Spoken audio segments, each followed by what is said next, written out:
কেউ কথা রাখেনি। ৩৩ বছর কাটলো, কেউ কথা রাখেনি। ছেলেবেলায় এক বষ্টমী তার আগমনের গান হঠাৎ থামিয়ে বলেছিল, শুক্লা দ্বাদশীর দিন অন্তরাটুকু শুনিয়ে যাবে। তারপর কত চন্দ্রভোগ আমাবস্যা চলে গেল, কিন্তু সেই বষ্টমী আর এলো না।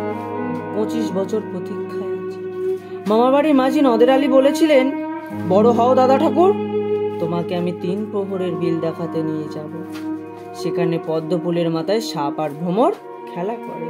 নদের আলী, আমি আর কত বড় হব?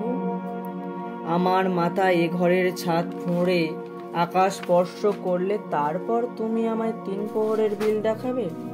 একটাও রয়্যাল গুলি কিনতে পারিনি কখনো। লাঠি লজেন্স দেখিয়ে দেখিয়ে চুষেছে লস্কর বাড়ির ছেলেরা। ভিখারির মতো চৌধুরীদের গেটে দাঁড়িয়ে দেখেছি ভিতরের রাস উৎসব। অবিরল রঙের ধারার মধ্যে সুবর্ণ কঙ্কন পরা ফর্সা রমণীরা কত রকম আমোদে হেসেছে। আমার দিকে তারা ফিরেও চায়নি।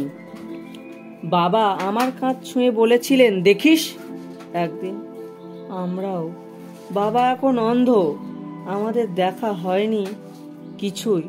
সেই রয়্যাল গুলি, সেই লাঠি লজেন্স, সেই রাস উৎসব আমায় কেউ ফিরিয়ে দেবে না।